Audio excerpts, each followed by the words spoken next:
We begin this morning with the home stretch of the presidential race. On the last weekend of campaigning, the candidates are sweeping out across the most hotly contested states. Joe Biden is in Michigan today, and he'll be joined by former President Barack Obama. Biden's running mate, Senator Kamala Harris, makes 3 stops in Florida. Meanwhile, Vice President Mike Pence visits North Carolina, where he'll make 2 appearances.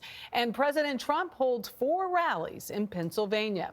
The Keystone State is seen as the key to the election.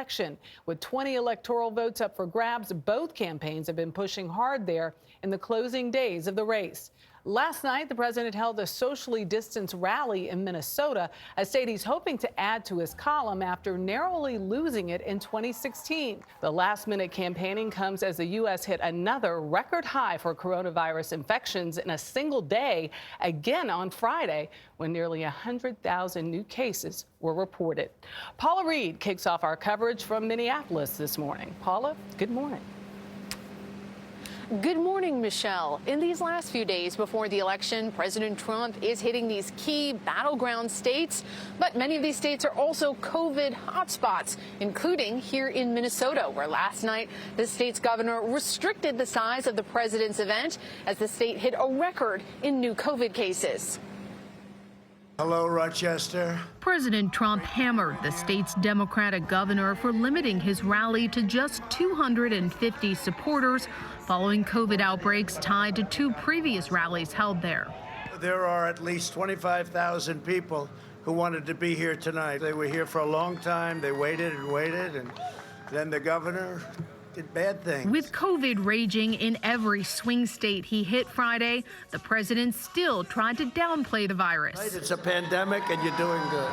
But in Michigan, a state he carried in 2016 and now trails Biden by 8 points, COVID hospitalizations are up 96% since October 1st. It's always cases are up and people go crazy, you know.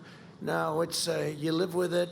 And you have, and you know what to do. We understand it now. You got to understand it.